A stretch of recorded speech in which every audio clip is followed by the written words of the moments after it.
अब उत्तल दर्पण में वक्रता, त्रिज्या और फोकस दूरी के बीच संबंध ज्ञात कर रहे हैं।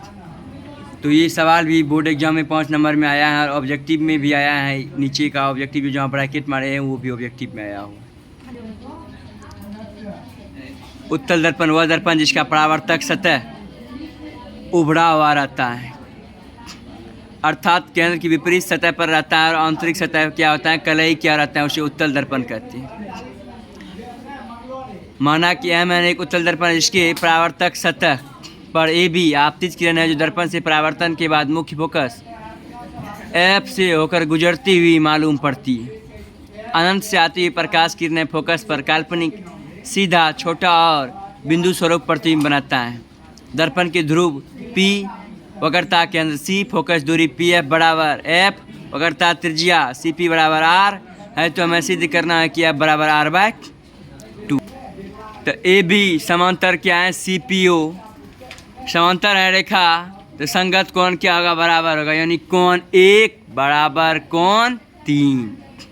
उसके बाद कोण 2 बराबर कोण 4, कैसा, शीर्षाभिमुख कोण। कोण 1 बराबर कोण 2, कैसा, परावर्तन के दूसरे नियम से। तो यहाँ देखिए कोण 1 बराबर कोण 3, कोण 1 बराबर कोण 3, कोण 4 बराबर कोण 2, कोण 1 बराबर कोण 2।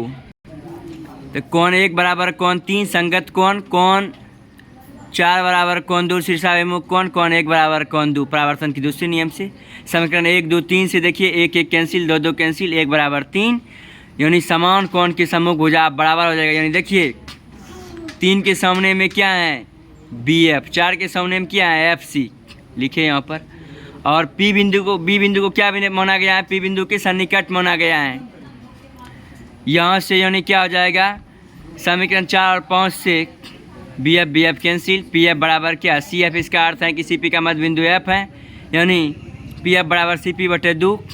चूँकि दाहिना और बन रहा है, दाहिना और क्या होता है, प्लस होता है, तो F बराबर R/2, R बराबर क्या, 2F निकल गया। यही इम्पोर्टेंट सवाल। तो ये महत्वपूर्ण सवाल है जो बोर्ड एग्जाम में आया हुआ है। धन्यवाद।